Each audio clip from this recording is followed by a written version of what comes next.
avanzados, nos quedan 5 minutos. ¿Podemos presentarles entonces largo y tendido de lo que va a ir la charla? No, que entonces acaba la charla antes Sin de que spoiler. empiece. No, pero bueno, los que estáis por ahí al fondo, si queréis aprender un poquito de manga, un poquito de feminismo, hablar de las autoras y de su situación laboral en Japón, pues esta es vuestra charla. Veo que hay gente que se levanta a la que no le interesa. Claro, ha sido como, No sé para qué digo nada. como no tocaba decirlo. Pero bueno, en 5 minutos empezamos. Sí. ¿Cómo lo llevas tú, Vato? ¿Sí? Está ahí. Pues ya, si quieres, empezamos y así podemos alargar la ronda de preguntas. Bueno, como quieras. No os vayáis. O que venga Tomodomo antes y que alargue la presentación Tomodomo. Es que abrir a Tomodomo me siento como la telonera. Claro, es ¿Me como sabe fatal? el previo. El previo. Yo sé que la gente está aquí por Tomodomo para coger sitio. Claro. Por esto. Pues bueno, cuando la gente deje de irse y los que se queden, pues esos. Los que se quedan son los que quieren- reales, ¿no? Los que quieren a Tomodomo y están cogiendo sitio. Exacto. Pero bueno, sí, podemos empezar. Sí, todo tuyo. Sí, Igualmente, Sheila, de ProShoyo Spain, que además de dar charlas aquí, sois divulgadoras Sí. de demografía femenina. Solo hago eso. Doy charlas de demografía femenina. Si alguien me está escuchando y está interesado, que nos contacte. Aquí tiene todas nuestras redes sociales. @ShoyoSpain, tenemos Twitter, tenemos Instagram, tenemos TikTok. Ah. No hemos publicado nada en TikTok, pero tenemos TikTok. El nombre reservado para cuando toque. Eso es importante. Tenemos Blue Sky, tenemos YouTube, no sé, estamos en todas partes. Somos un poco como una plaga. Pues nada, Sheila, todo tuyo. Gracias, guapo. Bueno. Bueno, me voy a presentar, aunque ya me han presentado. Me llamo Sheila, soy la cofundadora de ProShoyo Spain. Somos el único medio de lengua hispana que se dedica a hablar solo de demografía femenina dentro del manga. Nos especializamos en lo que es el shoyosei y el TL. Hablamos muy poquito de BL, hablamos, pero no es nuestro campo, porque entendemos que hay otras muchas cuentas que son más especializadas que nosotros en BL y no queremos quitar espacio a nadie. Entonces, en el día de hoy, mientras esperáis a Tomodomo, vamos a hablar de la situación laboral de las mujeres mangaka en Japón. Quería hacerlo sobre las mujeres mangakas, pero creo que es interesante que hablemos un poco de la mujer como tal dentro del mundillo del manga y el anime para que entendamos un poquito cómo funciona todo. Esta charla ha nacido a partir de un hilo que hicimos en el Twitter a causa del fallecimiento de Hinako Ashihara. Entonces, hemos montado la charla alrededor de este triste suceso. Aquí os dejo el índice. Como veis, haremos una pequeña introducción del suicidio de Hinako Ashihara. No vamos a dar muchos detalles, no vamos a dar detalles escabrosos, simplemente vamos a ver cómo este hecho ha ocasionado un efecto dominó que ha levantado muchas voces en Japón y que ha sacado a la superficie un montón de mierda que había quedado como olvidada porque nadie hablaba de ello. Vale.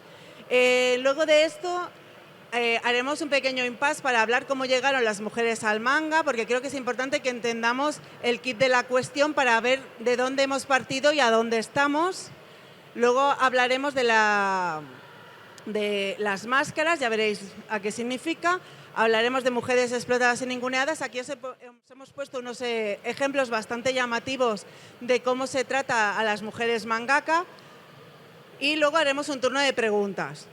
A ver, que hay un turno de preguntas al final no quiere decir que me podáis interrumpir, o bueno, quiere decir que me podéis interrumpir y hacer las preguntas que veáis necesarias en cada momento de la presentación. Si hay algo que no habéis entendido, si hay algo que queréis que explique un poquito más en profundidad, o si hay alguna opinión que queráis dar, levantad la mano y alguien de Ramen Parado será tan amable de traer un micro para que lo podamos compartir. Creo que esto es súper importante. Esto igualmente también va para los seguidores de Twitch de Ramen Parados, que nos podéis ver en directo. Si tenéis alguna duda, pregunta, lo mismo, ponéis pregunta en mayúscula y al final del turno o durante el turno se harán saber. Vale, pues vamos a hablar un poquito de Hinako Ashihara. Hinako Ashihara es una autora que conocemos en España porque Panini editó un manga muy bueno sobre la edad, bueno, sobre el coming of age, ¿no? Sobre cómo es hacerse adulto, que se llamaba Reloj de Arena. Si no lo habéis leído, es una serie de 10 tomos, la historia principal son 8, las otras 2 tomos son historias cortas, os lo recomiendo mucho. Creo que es el primer manga en el que yo vi como a una niña le venía la regla en medio de una excursión del colegio y fue algo que me impactó mucho porque es tan real que te puedes sentir identificada. Bueno, el pasado 29 de enero encontraron el cuerpo sin vida de Hinako Ashihara. Nadie se esperaba, esto fue algo que nadie lo vio venir, pero que venía de la situación que estaba viviendo por culpa de una serie de televisión que estaban haciendo de su obra más reciente que se llama Sexy Tanaka-san. Sexy Tanaka-san habla de una mujer que trabaja en una oficina y hace danza del vientre. Vas al gimnasio, hay gente que hace pilates, hay gente que hace yoga, pues la protagonista de Sexy Tanaka-san hace danza del vientre. Entonces la historia se volvió tan popular que hicieron una serie para televisión con personas reales. Os podéis sentar, hay sillas por aquí, estaréis más cómodos. Entonces, me he puesto una chuleta, ¿vale? Porque creo que es un tema bastante importante y no quiero cagarla. Porque creo que es necesario que entendamos por qué pasó lo que pasó. El 18 de enero, unos días antes del suceso, Hinako Ashihara puso una disculpa pública en su cuenta de Twitter diciendo que ya no había querido atacar a nadie y que pedía disculpas si alguien se había sentido ofendido por sus palabras. Esto hizo saltar todas las alarmas porque no había, los tweets que habían anteriormente donde ella hablaba de la situación de su serie de televisión habían desaparecido, no se sabía muy bien a qué se refería, pero esto lo publicó el mismo día que desapareció. Luego la estuvieron buscando hasta que apareció finalmente el 29 de enero. ¿Qué es lo que había pasado? Unos días antes, la guionista principal de su serie de televisión no la había atacado de manera personal, porque eso no lo hacen nunca los japoneses nunca te van a señalar y te van a decir esto es culpa tuya, sino que escribió todo un post en su cuenta de blog en el que hablaba de cómo la autora original del trabajo en el que estaba ella inmersa estaba dando por culo de una manera tremenda y estaba saboteando el trabajo. Lo que estaba pasando es que en ese momento nadie estaba teniendo en cuenta los sentimientos de la autora cuando compraron los derechos para hacer la serie de televisión. Lo único que pidió Hinako Ashihara es que fueran fieles a su trabajo original. No quería que metieran subtramas, no quería que cambiaran los personajes, no quería que cambiaran los acontecimientos. Lo único que pedía era que fueran respetuosos con su trabajo, cosa que no pasó. Hubo un enfrentamiento entre los guionistas principales y la autora salió perdiendo. Eso quiere decir que alguien de la editorial la llamó y le dijo, mira, Hinako, bájate de la burra, pide disculpas y aquí no ha pasado nada. Claro, esto hizo que la autora se sintiera tan mal que que pensara que no tenía otra solución. O sea, imaginaos cómo debió ser la cosa. Yo aquí os lo cuento y parece que no es nada, pero estamos hablando de que una persona llegó a la conclusión de que la única finalidad que podía hacer era quitarse la vida para poder continuar, para que su editorial, para que su serie, para que sus fans pudieran continuar sin ella, es que no tiene ningún tipo de sentido. Este hecho desencadenó que muchas mangakas dieran apoyo póstumo a la autora, más cuando la misma editorial en la que había salido Sexy Tanaka-san, que era Shogakukan, no hizo ningún tipo de declaración los primeros días después de que encontraron el cuerpo. La editorial no dio ningún tipo de explicación ni hizo ningún tipo de comunicado hasta pasados casi 5 días y eso fue a causa de la presión popular. Y esto hizo, esa dejadez por parte de la editorial hacia una de sus trabajadoras, hizo que todo el mundo empezara a sacar mierda de lo que estaba pasando en el mundo del manga anime hacia las mujeres, sobre todo hacia las mujeres mangakas. Pero esto no es algo que sea una cosa de ahora. Esto es un fenómeno que llegamos arrastrando desde que se inició la misma demografía femenina. Aunque nos pueda parecer que esto es como muy lejano, esto es lo que llamamos en Occidente el techo de cristal. Techo de cristal es lo que llamamos a que las mujeres no pueden acceder a ciertos tipos de trabajo, no pueden acceder a ciertos puestos laborales porque hay un supuesto techo que les impide avanzar. Y vosotros diréis, bueno, pero hay mujeres directoras, hay mujeres presidentas. Bueno, tenemos que hablar un poquito de la comparativa.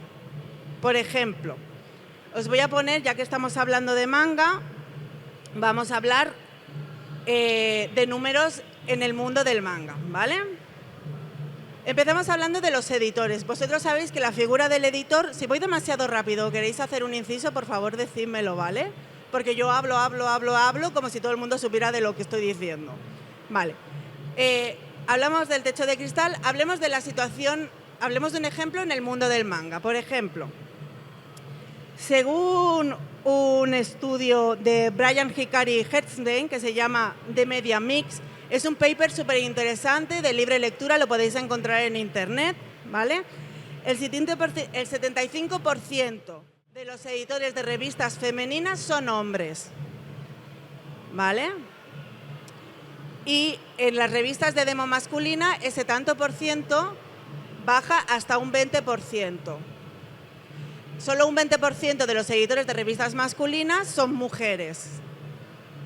¿Esto qué significa? ¿Significa que las mujeres no pueden hacer trabajo de editoras ni en lo que se supone que es para ellas mismas? ¿O es porque hay una especie de techo de cristal que les impide subir de nivel hasta llegar a ser editoras? Otro ejemplo. En los premios de Sitges, ¿conocéis el Festival de Sitges de cine? Vale. Tiene una categoría que es al mejor director, pues como en todos los premios, ¿no?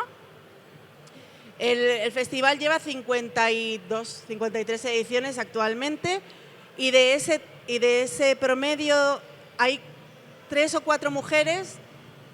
Ahora no sé, lo estoy confundiendo con los Oscar. Yo diría que son menos, pero bueno, pongamos 3 o 4 mujeres que han logrado llevarse el premio a la mejor directora.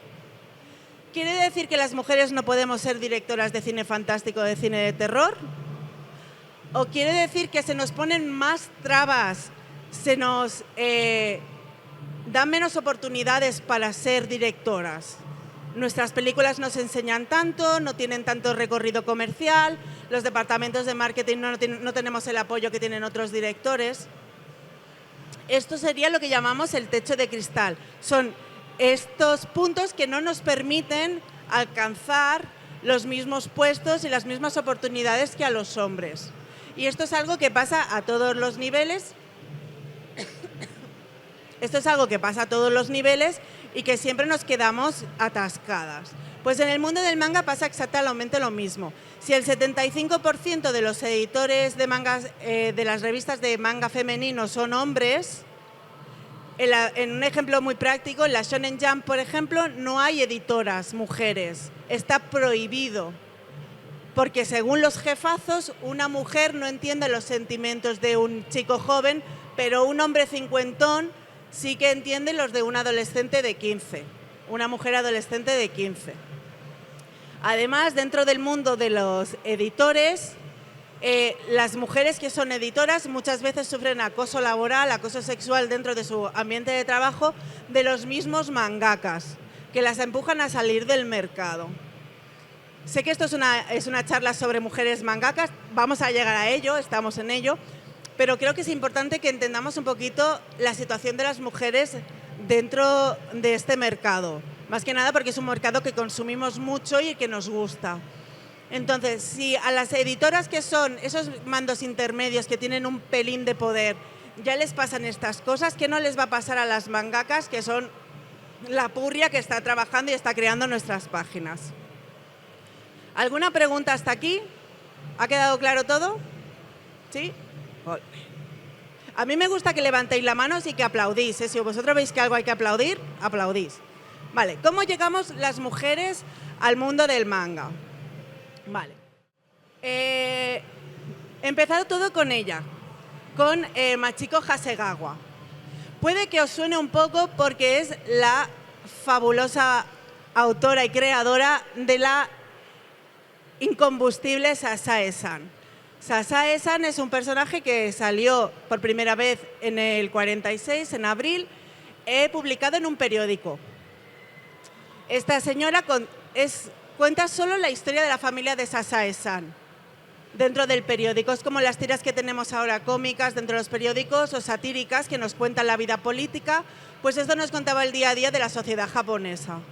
Sasae-san cuenta con dramas de radio, doramas, series de televisión, de anime, especiales, bueno, de todo. Pero es la primera mangaka comercial. ¿Qué quiere decir la primera mangaka comercial? Antes de ella, esta mañana, por ejemplo, hemos hablado de Masako Watanabe. Si no habéis visto la charla, la tenéis en el Twitch de Ramen para Dos, pronto en el YouTube de ProShoujo Spain. Hemos hablado de Masako Watanabe. Ella debutó en 1949. Debutó unos años un poquito más tarde, pero ella debutó directamente dentro del mundo del manga. Pero ella no era comercial. ¿Eso qué quiere decir comercial? Quiere decir que fue reconocida. Salió en un sitio como eran los periódicos, que llegan a toda la población, no solo en revistas para niñas y niños, ¿vale? Pero que fuera la primera mangaka comercial no quiere decir que fuera la primera mujer en tener un contrato oficial para trabajar como mangaka. Se rumorea que la primera mujer que tuvo un contrato serio como mangaka de demografía femenina fue Miyako Maki. No os he puesto una foto, porque si no nos iríamos a un montón de slides porque hay un montón de nombres, pero Miyako Maki debutó en 1957. Estamos hablando que la mujer que se llevó el primer contrato oficial, contrato con el que se le pagaba todos los meses por su trabajo y no por página hecha, se rumorea, porque esto no hay una fuente oficial, pero todos los rumores sabemos que llevan algo de verdad siempre, hasta 9 años más tarde. A Machiko Hasegawa se la pagaba por página hecha o por periódico hecho. En cuanto a Miyako Maki, ya tenía un contrato como trabajadora de verdad. Porque vosotros estaréis pensando, bueno, si ya estaban publicando en revistas, ¿cómo no van a tener un contrato? Tú cuando vas a trabajar, te hacen un contrato. O deberían hacerte un contrato. Si no te lo han hecho, por favor, vete a inspección de trabajo, no te calles. Pero esto no es verdad. O sea, estamos hablando, por ejemplo, un ejemplo súper claro para que lo entendáis. Las animadoras, las mujeres que se encargaban de hacer fondos entintados y animaciones en el mundo del anime en los 70 y los 80, muchas veces se veían obligadas a trabajar sin cobrar. Y esto es un hecho contrastado que se puede leer en los libros de historia. O sea, fijaos la cosa, tú estás trabajando, te están explotando y porque eres mujer, porque los hombres sí cobraban, no ves un duro. Tú estás trabajando 14 horas al día y las buenas gracias y mira, toma un bocadillo para que no te mueras de hambre y puedas venir al día siguiente a trabajar. O sea, imaginaos cómo era la cosa. Tus compañeros hombres sí están trabajando y están cobrando el dinerito y tú como eres mujer, ya te dará tu marido el dinero, tú de gratis. O sea, imaginaos cómo eran las cosas. Y estamos hablando de estas de las animadoras de los 70, principios de los 80, que está aquí al lado. Imaginaos. Volviendo a Machiko Hasegawa. Es la primera mangaka comercial, recordemos, porque trabaja en un periódico que llega a toda la población. Pero ¿cómo llegaron las mujeres realmente al mundo del manga? Las mujeres empezaron a entrar en el mundo del manga cuando se vieron los editores y las empresas se vieron obligadas a contratarlas, porque el manga, con la llegada de la televisión en los años 60, a finales de los 50, a principios de los 60, la gente demandaba mucho cosas semanales, porque con la televisión se estaban acostumbrando a los programas semanales, a las series que vemos nosotros, ¿no? Y tenían tanta demanda que no tenían hombres suficientes para llevarla. Ya había mujeres trabajando en el sector, pero no fue hasta esa época que entramos en tropel. Pero claro, que entráramos en tropel no quiere decir que tuviéramos las mismas oportunidades ni los mismos derechos que los hombres. Simplemente éramos una necesidad que se vio cubierta y no dejábamos de ser las amas de casa que tenían un hobby que venían a llenar con esto. ¿Vale? Más o menos hasta aquí. ¿Sí? ¿Alguna pregunta? ¿Algún inciso? ¿Algún esto es mentira, no es verdad? Que alguno me he llevado alguna vez. ¿Me podéis llevar el micrófono, porfa?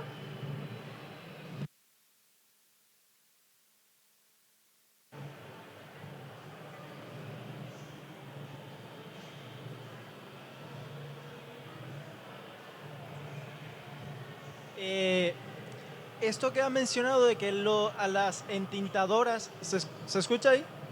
De que a las entintadoras no les pagaban. ¿Dónde ha leído eso? Me causa intriga para poder leerlo.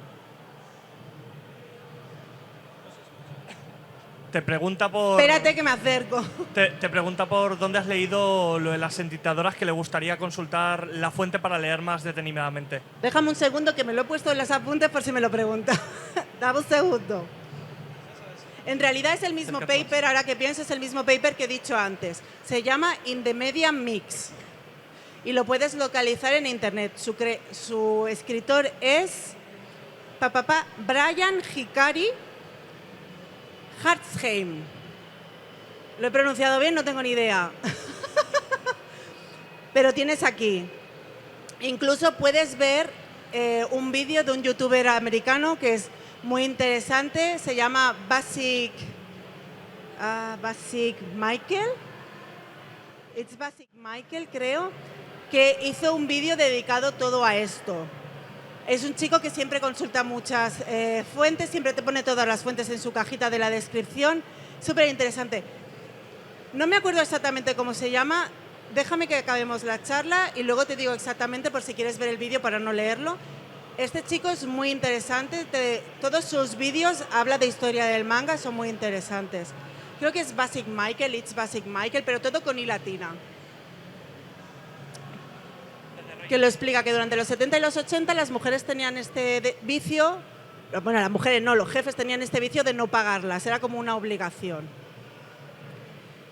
Entonces, los datos de mujeres, cuando hablamos de que las mujeres reciben un trato diferente a los hombres mangaka, que no lo he dicho pero lo digo ahora, la idea es, antes de empezar a hablar del todo en serio con esto, quiero dar unos datos para que tengamos presente el peso que tiene la mujer dentro del mundo de los mangakas. Esos últimos son los datos oficiales del Comiket. El Comiket es una de las ferias más importantes de Japón a nivel de autopublicación, a donde van todos los dibujantes mangakas que quieren dedicarse a ello para presentarse, ¿vale?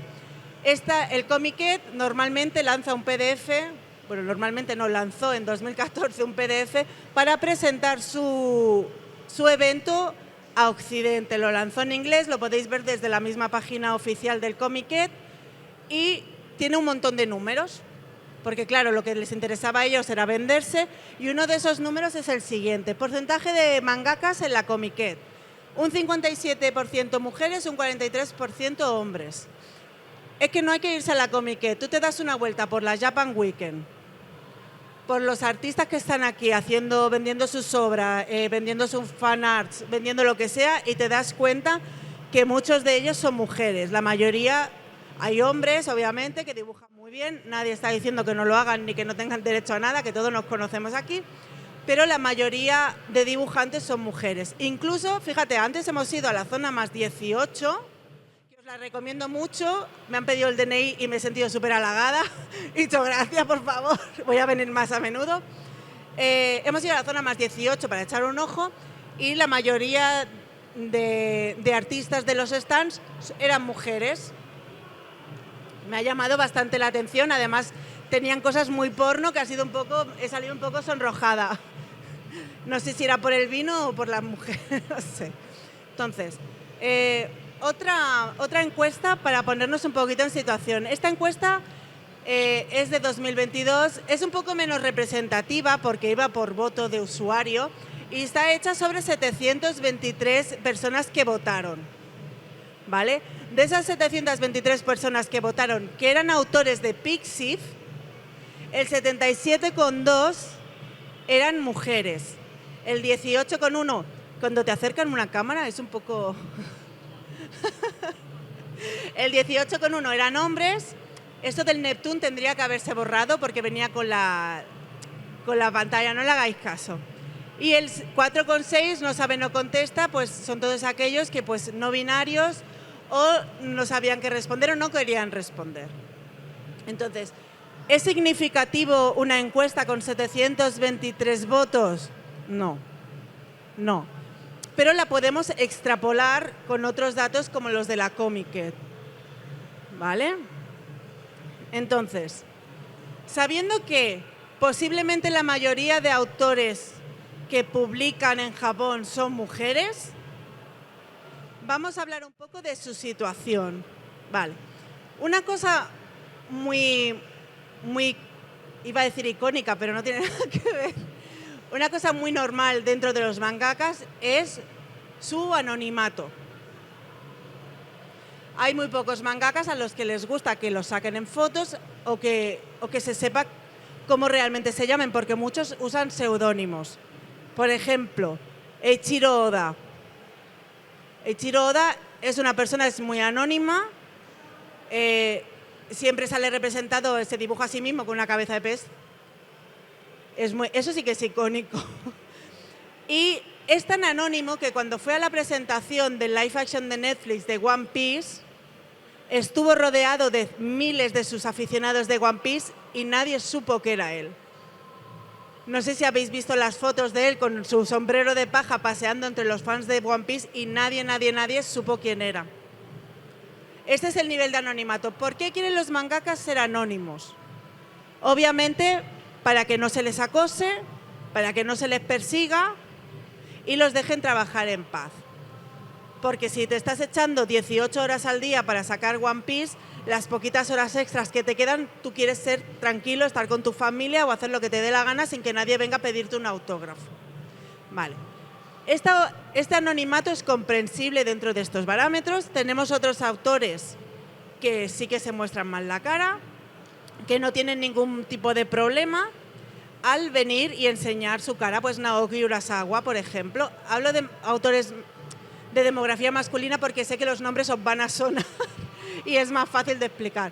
A Naoki Urasawa le importa tampoco su anonimato, que tiene un programa de televisión donde invita a otros mangakas o a otras personas relacionadas con el mundo del manga y la ilustración y no le da igual.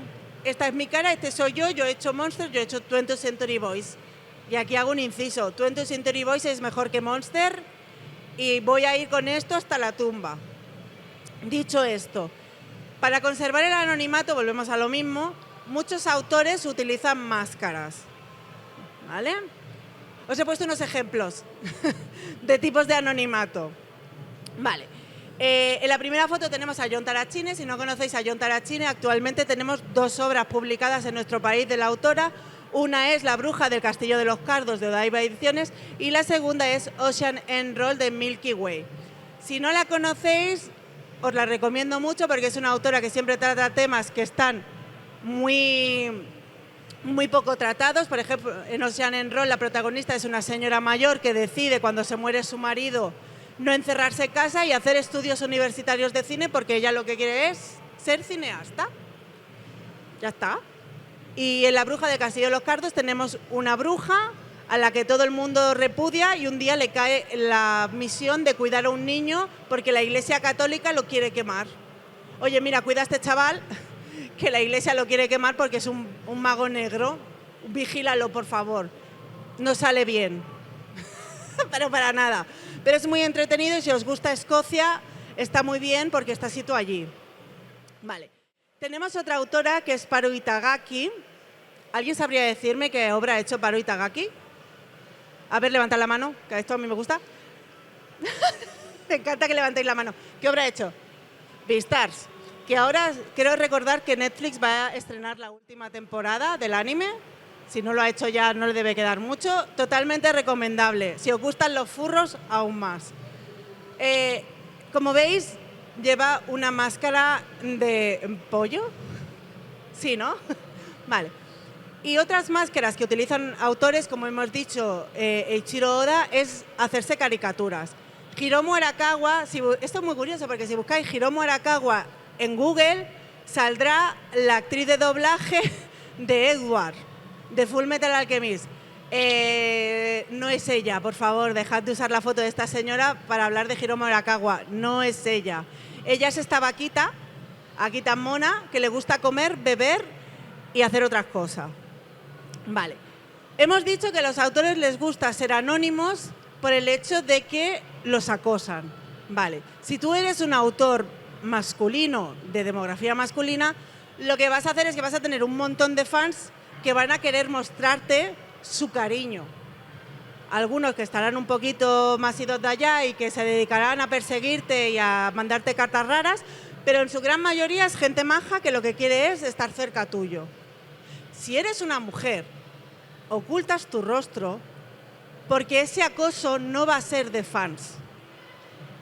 No va a ser esas personas que te quieran mostrar su cariño, que también, pero la gran mayoría de trato que vas a recibir son amenazas, violencia sexual y otras cosas que te pueden pasar. Las mujeres normalmente, incluso Jon Tarachines, que mírala, se ha puesto una máscara ridícula de su dibujito de fantasma. ¿Qué necesidad tiene cuando ya está en un país muy lejos de su casa? Por ejemplo, aquí tenemos en el pabellón 4 a Tanishi Kawano, que es la autora del Bombero de los Dedos de Fuego. Si sois mayores de 18 años, os gusta lo erótico y os gustan los dedillos, os lo recomiendo. Esta señora, nosotras en Proceso Spain, antes hemos ido a la sesión de firmas y cuando hemos subido la foto le hemos tapado la cara. Porque ella no quiere que su rostro se conozca. Wataru Yoshizumi, cuando vino al Salón del Manga de Barcelona, pidió que por favor no se le hicieran fotos porque no quería que su cara se conociera para que no la persiguiesen. Porque vosotros le estaréis diciendo, pues menuda tontería, menudas exageradas, es que ¿quién va a querer nada de ellas? Bueno, ¿quién va a querer nada de ellas? Solo tenemos que ver cómo funcionan los fans o los antifans o la gente en general con las mujeres famosas, cuya cara es pública. Todo el hate que reciben, todas las amenazas que reciben, ya están salvaguardando su integridad física haciendo eso, porque otra cosa no, pero los japoneses son muy especialitos en según qué cosas. No sé si conocéis, no sé si hay una palabra japonesa, no la he encontrado aún, si hay, me lo decís. En Corea, este tipo de fans que están totalmente perdidos y que van a ir a por ti, del palo me escondo en tu armario, se llaman sasen. Los sasen son esos fans que son idos de la olla, que descubren tu casa, te envían cartas con la sangre menstrual, bueno, una tela. Pues eso es lo que ellos se quieren ahorrar. Ya no tanto los hombres, porque el trato que reciben es diferente del gran público, sino las mujeres. En cualquier momento podéis hablar, si estáis de acuerdo, si no estáis de acuerdo. Vale. Una forma de ahorrarse cosas es esta, porque si nadie te conoce, nadie va a ir a por ti. Entonces, pero vosotros podéis decir, bueno, a ver, tenemos mujeres mangaka, ojo ahí, que muestran su rostro. Obviamente esto es una decisión personal de cada uno. Todo el mundo sabe cómo es Mayu Shinjo. Si no la conocéis, esta señora hace manga erótico muy subido de tono. Es muy aficionada a las armas, le encanta y nunca pierde oportunidad de subir una foto suya con una arma de gran calibre, porque no estamos hablando de varetas, estamos hablando de rifles de asalto. Todo el mundo conoce la cara de Naoko Takeuchi, Rumiko Takahashi, ¿vale? Esto es una decisión. Pero claro, ¿es el mismo trato el que tiene Mayu Shinjo por ser mangaka de demografía femenina que el que tiene Rumiko Takahashi por ser de demografía masculina? Ahora lo sabremos porque vamos a hablar de ellas en nada. Explotadas. Esto no sé por qué ha quedado así, porque cuando yo lo puse quedaba súper bonito, ¿vale? Yukari y Chiyo. Os quiero poner unos ejemplos prácticos para que vosotros entendáis realmente el nivel al que pueden llegar esos asaltos. Me he hecho la chuleta, ¿vale? Porque esto es un tema muy importante que no quiero cagarla. Vale, Yukari Chiyo, para quien no la conozca, es una mangaka de los 80 que es bastante popular. Por desgracia, fuera de Japón no es demasiado popular, porque obviamente todas las mujeres, es muy complicado que las mujeres de los 80 mangakas lleguen a fuera de Japón, porque las prioridades eran otras, las cosas son como son, ¿vale? Ella contaba que al principio de su carrera, ¿vale? Tuvo un encontronazo con unos editores, ¿no? Estaban en una fiesta de mangakas con editores, con directores de sucursales de la Shogakukan, de la Shueisha, de la Kodansha, que por si no lo sabéis, Shogakukan, Shueisha y Kodansha es la misma empresa. Son 3 ramas diferentes, así que es una putada eso. Pero eso, ya estaba ahí tan tranquila, tan no sé qué, y de repente está ella tomándose su cubata, su lo que sea, y de repente vienen 2 gilipollas, porque no tienen otro nombre, y le tiraron las bebidas por encima. Claro, ya se quedó muerta. Claro, tú imagínate, tú estás tan tranquila y de repente, tal. Claro, ella cuando empezaba a contar esta anécdota en su momento, estamos hablando de finales de los 70, la gente no la creyó. La gente pensaba que esta señora estaba buscando casito, lo típico. Pero ¿cómo te van a hacer eso si había un montón de gente mirando? ¿Cómo te van a tirar nada por encima? Pero tú estás chin chin. Pero, años después, hablamos de muchos años después, el editor, que era Takei Toshiki, comentó en su autobiografía manga, que es lo que estáis viendo aquí, la anécdota. Años después, cuando ella no se la creyó en el momento que lo denunció, este señor publicó, además es un señor súper conocido, si buscáis su nombre, Takei Toshiki, veréis que es un editor bastante popular. Él publicó su autobiografía, publicó esta página, su autobiografía se llama Akatsuka Fujio no Koto Kita no Da. Os la puedo escribir si alguien la quiere buscar, ¿vale? Pero nada, es un manga en el que él cuenta su vida y milagros como editor, habla de los mangakas con los que ha trabajado, los mangakas que ha conocido, y en una de esas partes habla de cómo conoció a Yukari Ichijo. Y él se excusa, como editor y como hombre, se excusa diciendo que, claro, que cuando él vio a esta señora, las mujeres no estaban trabajando como ahora en el mundillo, que le llamó la atención que hubiera una mujer en esa reunión de profesionales y que él y otro editor, con la excusa de que iban medio, decidieron que sería divertido tirarle las bebidas por encima a ver cómo reaccionaba. Pues ¿cómo va a reaccionar, señor? Calladita la boca, porque no sabe quién eres tú, ni sabe quién eres tú, ni cómo sabe reaccionar. Claro, esto cuando salió en su momento, ya había pasado mucho tiempo, la gente se lo tomó a risa. La gente se lo tomó a risa. La gente no censuró a este señor sigue trabajando. Bueno, ahora ya no, porque se ha jubilado, pero después de esto este señor siguió trabajando, la gente sigue hablando de lo buen editor que es. Le salió muy barato. Ella logró ser una gran mangaka, mirad aquí qué guapa está, ya está retirada, ya no hace muchitas cosas, y ella ahora lo cuenta como una anécdota, no se ríe cuando la cuenta, lo cual es importante, pero esto demuestra un poquito el trato que han ido recibiendo las mujeres a lo largo de su introducción en el mundo laboral del manga. ¿Quiere esto decir que ahora se siguen tirando bebidas encima de las mujeres mangaka? No, no. Se hacen otras cosas, pero esto es, quiero que veáis un ejemplo de cómo se trata esto, porque esta biografía salió en los, creo, finales de los 90, principios de los 2000, y la gente se rió, nadie condenó. La gente comprendió que este señor tuviera la necesidad de tirarle algo encima a esta señora por los jajas, ¿vale? Otros ejemplos. Lo que hemos hablado antes, esta señora pequeñita aquí con su gorrito y su mansión, es Mayu Shinjo, la señora de las armas.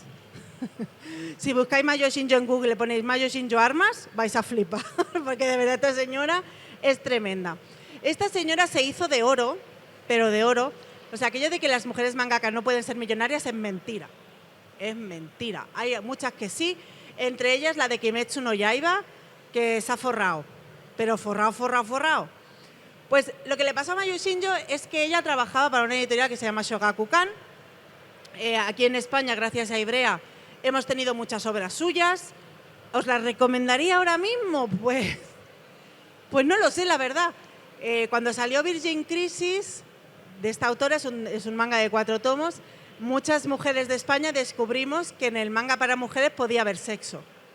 Lo dejaremos ahí. Y además, el editor de Ibrea siempre cuenta la misma anécdota. Leandro Oberto siempre cuenta que cuando llegó Virgin Crisis al Salón del Manga, vendió tan bien que al final del día tenía la mano manchada de tinta de los billetes que había dado o que había recibido a lo largo del día. Vale. Esta señora lo que quería hacer era dejar Shogakukan porque ya estaba cansada de trabajar 18 horas al día, ella ya tenía su dinerito, ella ya tenía su Ferrari, porque otra cosa es Mayu Shinjo coches. Mayu Shinjo armas, Mayu Shinjo coches. Porque a la señora le gustan los Ferraris y no tiene 1, ni 2, ni 3. ¿Vale? Claro, ella ya tenía su dinero, ya quería tener pues, una vida más tranquila. Mira, se ha construido una casa en el campo. Y desde Shogakukan su editor le dijo que ni hablar, que si se le ocurría romper el contrato que tenía, la iban a dejar en pelotas y la iban a hacer desaparecer. Esas fueron sus frases: te voy a hacer desaparecer del mundo. Obviamente el señor no estaba diciendo que la iba a matar y la iba a enterrar detrás de su casa. Pero este señor tenía el poder suficiente como para hacer desaparecer todo el legado de esta señora, quitarle los royalties, demandarla por romper el contrato y dejarla en la más absoluta pobreza. ¿Esto hubiera pasado si Mayu Shinjo fuera un señor?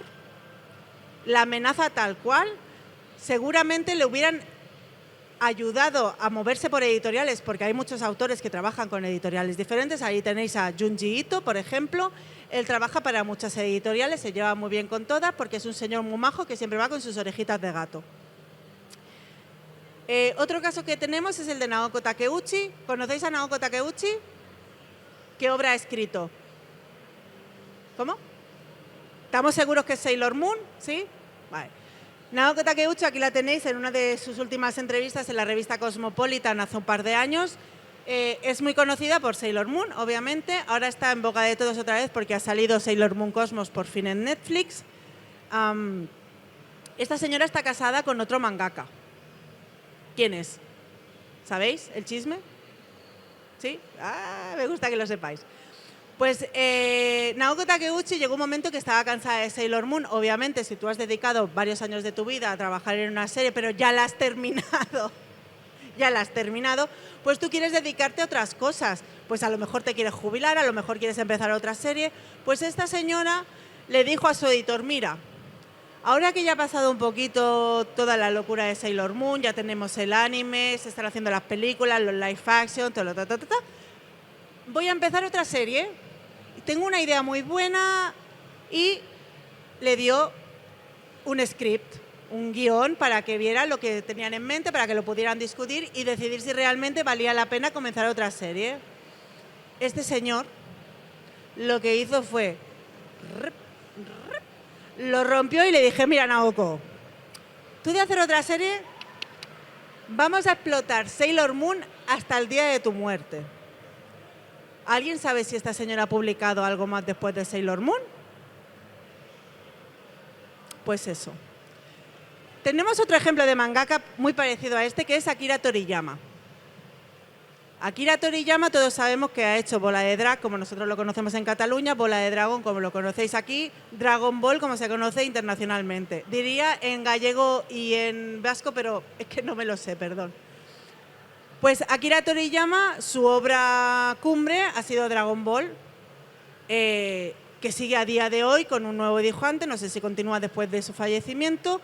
Hay una nueva serie de anime. Pero él, en el momento que dije: oye, yo ya he acabado Dragon Ball, me gustaría hacer otras cosas, su editor no le dijo: no, Akira, no, tú vas a vivir de Sailor Moon hasta que nos muramos todos. No. Él le dio así y le dio una papel en blanco y le dijo: lo que tú quieras, Akira. Lo que tú quieras. Absolutamente lo que tú quieras. ¿Qué quieres redibujar? ¿Qué quieres hacer? ¿Qué quieres? Lo que quieras. Un papel en blanco y un cheque en blanco, además, para que tú hagas lo que quieras. Esa es la diferencia de trato entre dos personas que son muy parecidas. ¿Quiere decir que siempre es así? Obviamente no. Esto es como todo. Son ejemplos prácticos para que veáis el trato que reciben ellas. Si buscáis el trato que reciben ellos, es más difícil encontrar este tipo de situaciones. Obviamente, el acoso laboral lo sufrimos todos, seamos nosotros, seamos nosotres o seamos nosotras. Lo sufrimos todos. Pero sí que es verdad que es más común en nuestro lado que en el otro lado. Y no es algo por lo que tengamos que sentirnos indignados, sino es algo que tenemos que asumir y trabajar para que esto no sea así. Porque a nadie le gusta ser acosado. Tenemos que trabajar para que nadie sea acosado. 2 ejemplos más. Tomoko Ninomiya, que es la autora de Nodame Cantabile, y Yu Watase, que es la autora de Fujigi Yugi. ¿Vale? Tomoko Ninomiya, nosotros hemos visto Nodame Cantabile aquí en España, la editó Norma en su momento. Lamentablemente no tuvo el éxito que se merecía, es una pena. Pero ella tuvo un problema muy parecido al que tuvo Hinako Ashihara.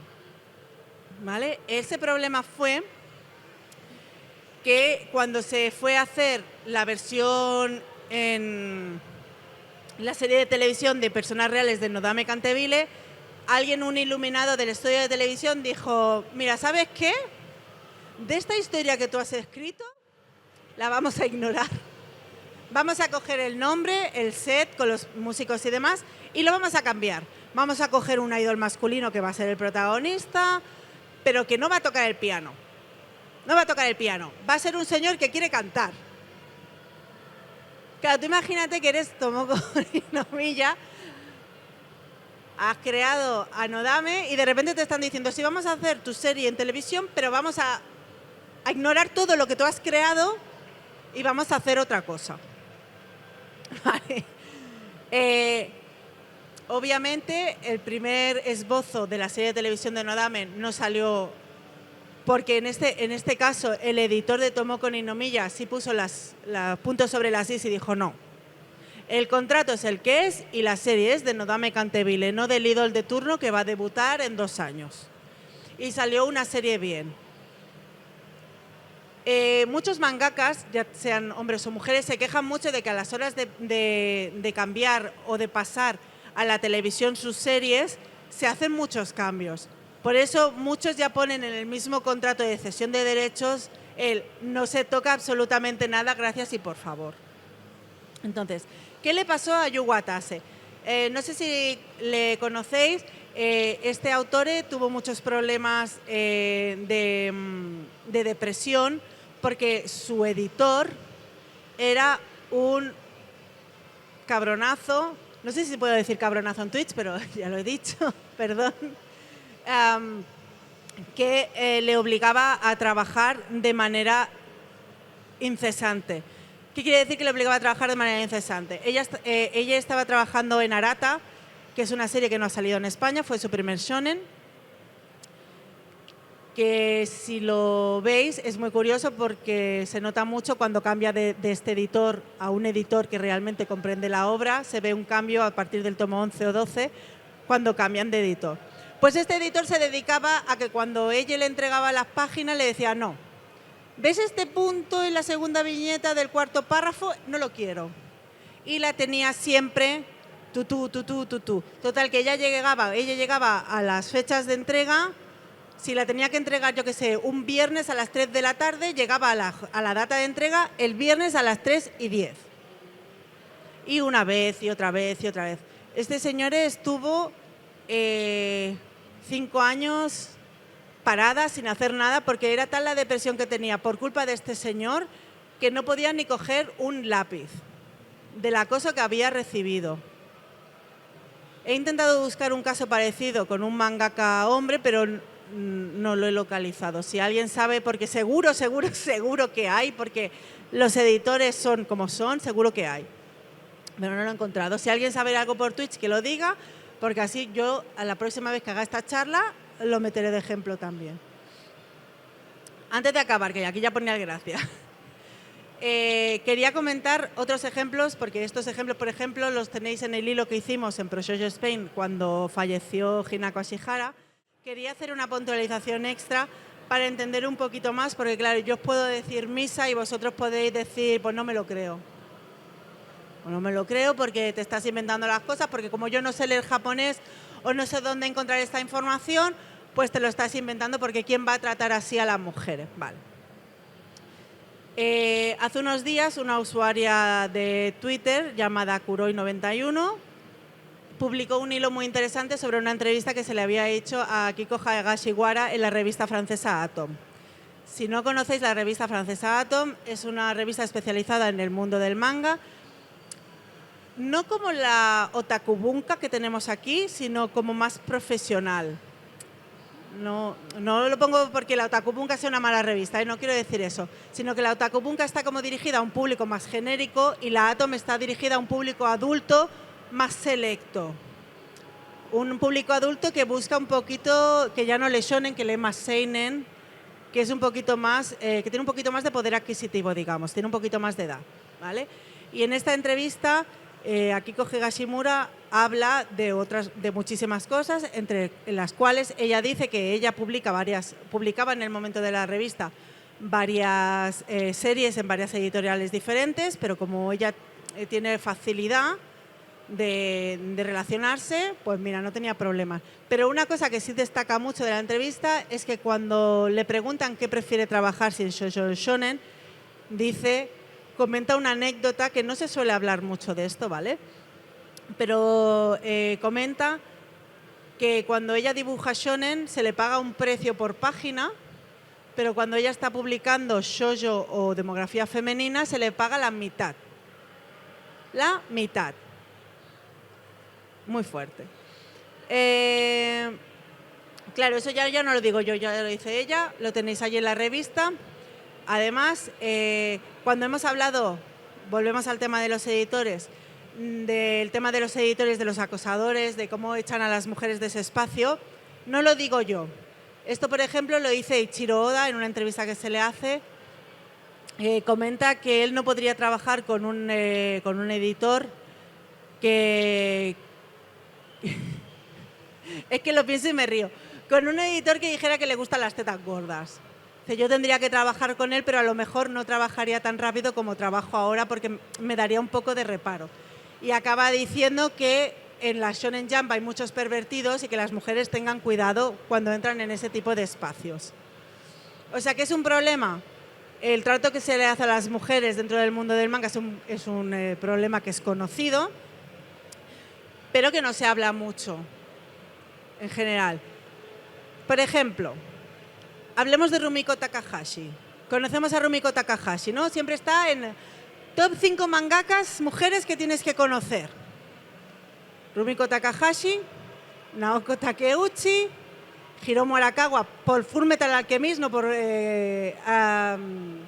Aristocracia Campesina, por ejemplo, ¿vale? Pero siempre está en las mismas 5. Rumiko Takahashi es una autora que es muy conocida. Ahora mismo van a hacer el remake de Ranma, hace poco vimos el remake del anime de Lamu. Mai Sonikoku es un clásico del romance, de demografía masculina. Vosotros pensaréis, ojo al dato, ¿cobra bien Rumiko Takahashi?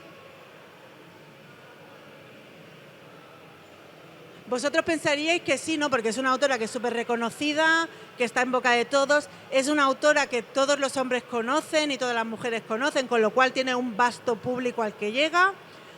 Un editor, su ex editor, comentaba en una entrevista que cuando Rumiko Takahashi ya era muy conocida, cuando ya había hecho Ranma, que es lo que... O sea, ella era famosa por Mai Sonikoku, Lamu, pero Ranma fue como... lo que la catapultó realmente. Cuando la gente entraba a trabajar a la editorial, al departamento donde estaban ellos hablaban de lo que cobraba Rumiko Takahashi, porque así engañaban a todo el mundo y les pagaban menos de lo que les debía tocar, porque si alguien como Rumiko Takahashi cobraba la miseria que estaba cobrando en comparación a otros autores de los que no voy a hablar, porque aquí no vamos a echar mierda, porque no es culpa de ellos. Entonces ellos decían que ese sueldo era correcto para ellos, porque claro, si esta señora que era tan conocida tenía 5 cifras porque iban a cobrar ellos 6. O sea, esto es una cosa que afecta a todas las mujeres, trabajen en un lado, trabajen en otro, trabajen o no trabajen. Por ejemplo, otro ejemplo. ¿Os acordáis del manga de Act Age? Act Age. Es un shonen, creo que sacaron 3 o 4 tomos, ¿vale?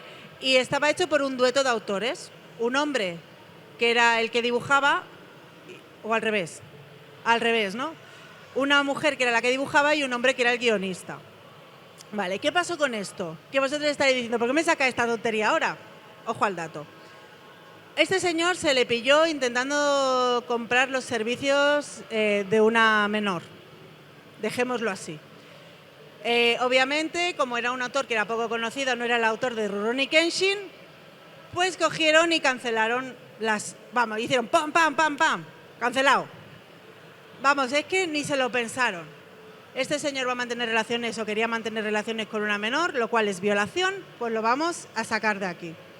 Claro, el problema de todo esto es que la dibujante se vio arrastrada en toda esta vorágine en la que ni pinchaba ni cortaba, porque esta señora debía estar en su casa disfrutando del último programa de la tarde. Claro. En este caso, ella fue como una víctima colateral de lo que había hecho él y es ahora, después de varios años, que se le vuelve a dar una oportunidad por algo que ella no ha hecho. O sea, ella vivió a la sombra de este señor que era el guionista y se tuvo que comer la mierda por lo que él había hecho. En otros casos de este tipo, es que no debería sufrir las consecuencias nadie. Pero como este señor no lo era nadie conocido, desapareció de la faz de la tierra y con él la dibujante.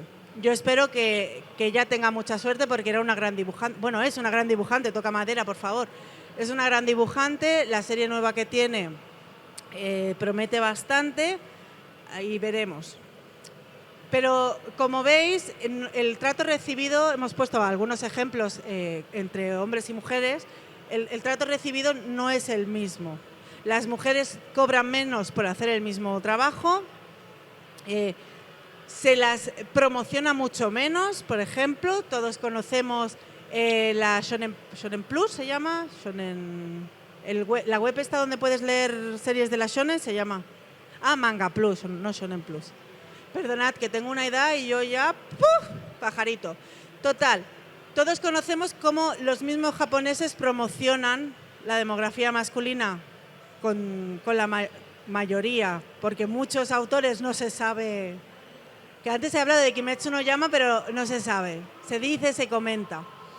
Se promociona mucho más la parte de demografía masculina que la parte de demografía femenina. A nadie se le ha ocurrido, vamos a traer a la manga mi en muchos idiomas, porque no les interesa promocionar a las mujeres fuera de Japón. Este verano tuvimos un piposte, bueno, este verano, el mes pasado, tuvimos un piposte por Twitter. Twitter no es el mundo de verdad, es una mínima parte, pero es donde estamos la mayoría, en el que salió un artículo japonés en el que hablaban de la falta de anime basado en demografía femenina, ¿no? Que en los últimos años pues está un poquito yendo hacia arriba, estamos viviendo como una especie de segundo boom, pero en el que se le trataba el motivo por el cual no había el mismo trato de uno a otro.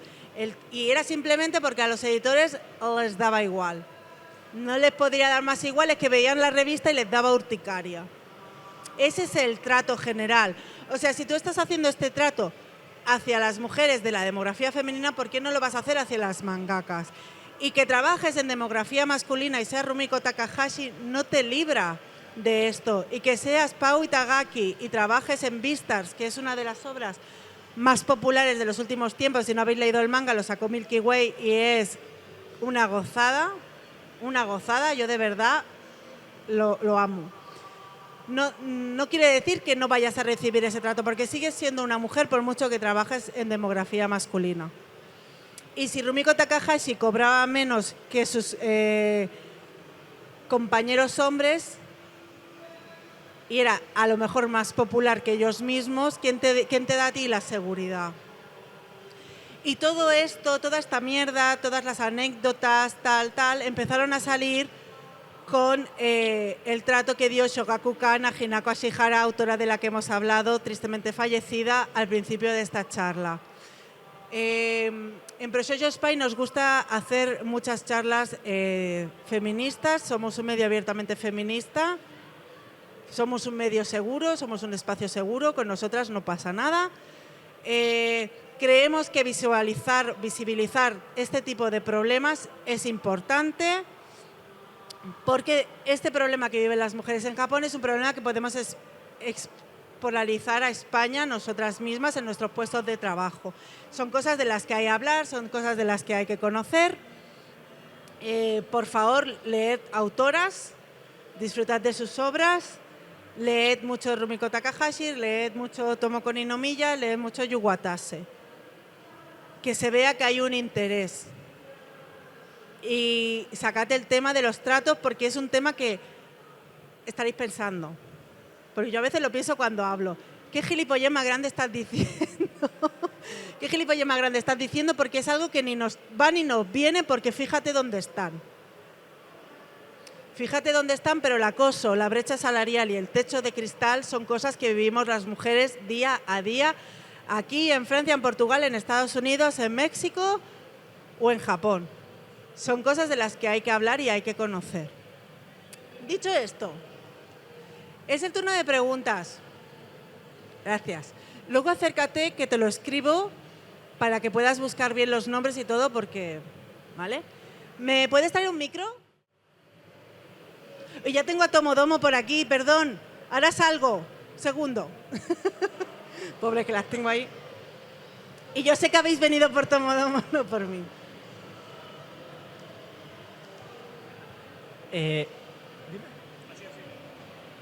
Bueno, tenía varias cosas que acotar, algunas preguntas, pero las voy a cortar a unas que sean como más recientes.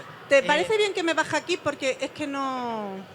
Vale, voy a intentar acercar esto un poco más. No sé estupendo, si me ahora te escuchan. escucho perfecto. Vale, que decía que tenía varias preguntas y tal, pero las he acortado a algo que sea más... Dime. Más reciente. Bueno, me extraña un poco que aquí se ha hablado de los productores, que en este caso son las mangakas, pero no se ha hablado tanto de los consumidores. O sea, yo no sé si lo consume más un público masculino que femenino.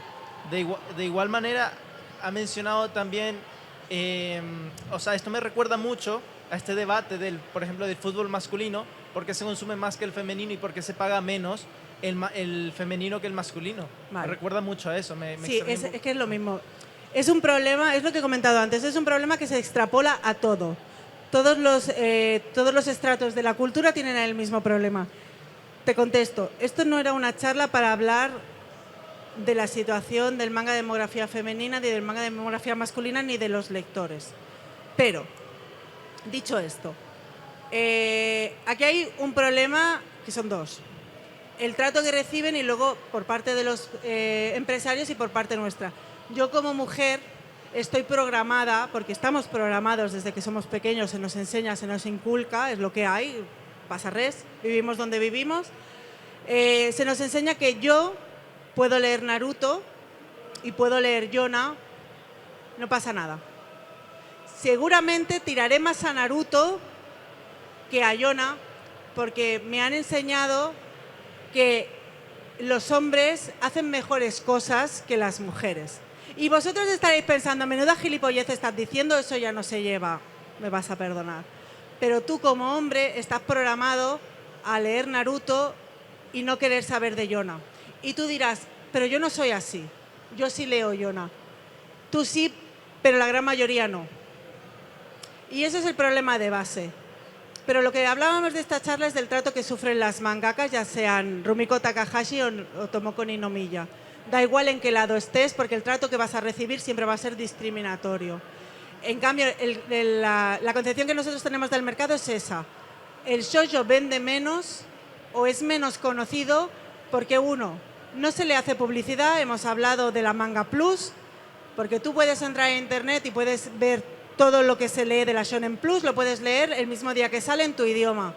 Pero si yo quiero saber todo lo que sale de shoujo, yo no tengo esa puerta que han puesto ahí. Yo no tengo ese merchandising ni tengo ese marketing que le han dado, porque no les interesa, porque es un producto de segunda. Pero, repito, no es lo que estábamos hablando en esta en esta charla. Pero volviendo a lo que preguntabas, si te paras a pensar, lo que pasa con el manga, lo que pasa con la demografía femenina, lo que pasa con la demografía femenina, siempre es lo que pasa con cualquier producto. Con cualquier producto. Por ejemplo, un ejemplo que no tiene nada que ver. Dime tu cantante mujer favorita. Shakira. Shakira. Shakira, ¿cómo baila? No tengo De idea, puta solo la madre. escucho. Mueve las caderas que ya nos gustaría a todas ser Shakira. ¿Cuál es tu cantante masculino favorito? Me gusta, o sea, no cantante, sino compositor. Bueno, es que yo no voy muy a los tren, el mío es un japonés de por ahí. No pasa nada. ¿Cómo baila? No tengo idea cómo baila, solo lo escucho. Es que Ahora- en ambos, Shakira tampoco sé cómo baila. Pues baila muy bien. Me ha bloqueado el ejemplo porque era un ejemplo perfecto, pero a las mujeres que cantan, a las cantantes solistas, se les pide una presencia escénica de mover las caderas, de hacer volteretas, de pa' aquí, de pa' allá, ta, ta, ta, ta. Pero si tú ves un cantante masculino solista, él lo único que tiene que hacer es... No necesitan presencia escénica, nadie se la pide. No es una exigencia. Eso es otro ejemplo del trato discriminatorio de un lado y del otro. Que son cosas que a lo mejor cuando no las sabes no te das cuenta porque siempre las has visto así. Pero una vez lo sabes y te das cuenta y lo ves, son cosas que no puedes dejar de ver. Sí. Se lo hago ahora. ¿Me escucha bien ahí? Ah, te escucho perfecto. Grita un Vale. poquito más. Justamente también había otro momento, creo que era en el bloque de explotación, que había mencionado que a la autora de Sailor Moon le dijeron, no, te explotamos hasta la muerte, y que a Akira Toriyama sí le dijeron, en plan, tú vete, no pasa nada. Pero recuerdo yo que Akira Toriyama también mencionó que en la saga de Freezer, por ejemplo, él quería terminar la obra y que por culpa de su editor tuvo que alargar más la obra. De igual manera, eso también le pasó a Kohei Horikoshi y me imagino que otros autores más. Entonces, como que me extrañaba un poco que se mencionara que no, que lo tuvo muy fácil Akira Toriyama y tal. En este caso tienes toda la razón, ¿verdad? Cuando una obra tiene popularidad es muy difícil que te dejen acabarla. Ahí tienes a Gosho Aoyama con Detective Conan, que nos ha enseñado mil y una maneras de matar a alguien con hilo de pescar.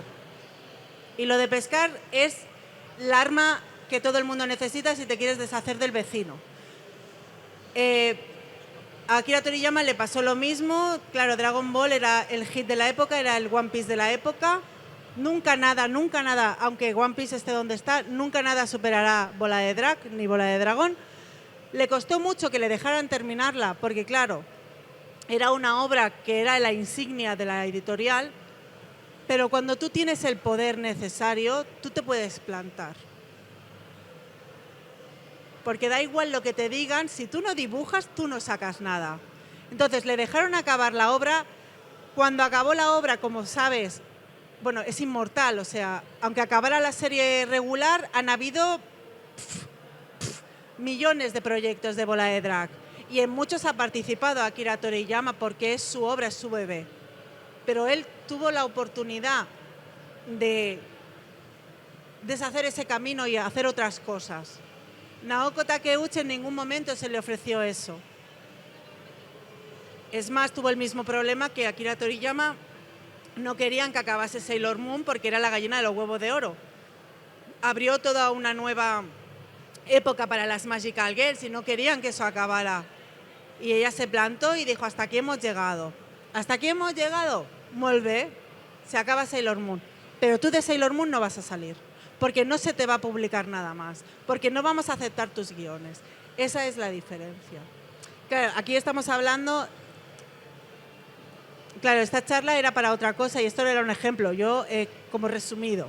Pero tienes toda la razón, no se le dejaba acabar. Pues lo que hemos dicho, como Detective Conan o como One Piece. Yo creo que One Piece está un poquito en la misma situación. Porque Chiro Oda siempre está diciendo dentro de 5 años, dentro de 5 años. Y llevan 5 años y dentro de 5 años. Porque le deben ir diciendo, tú ves tirando, porque los tomos venden 1 millón, 1,5 millones. Claro, ¿quién quiere ver eso acabar? ¿Veremos acabar One Piece alguna vez? ¿Quién lo sabe? espero que te haya quedado más o menos claro. Sí. Vale, luego ahora te punto para que luego lo puedas leer y ver exactamente lo que es. No, además tiene un montón de preguntas que seguramente son muy interesantes. Así que, Sheila, mil gracias por la charla. Muchas gracias por leernos, muchas gracias por vernos. Nos podéis seguir en redes sociales. Esta es nuestra última charla de la Japan Weekend. Os dejo con las chicas de Tomodomo. Yo iría sacando el cava de la nevera. Solo voy a decir eso. Muchas gracias.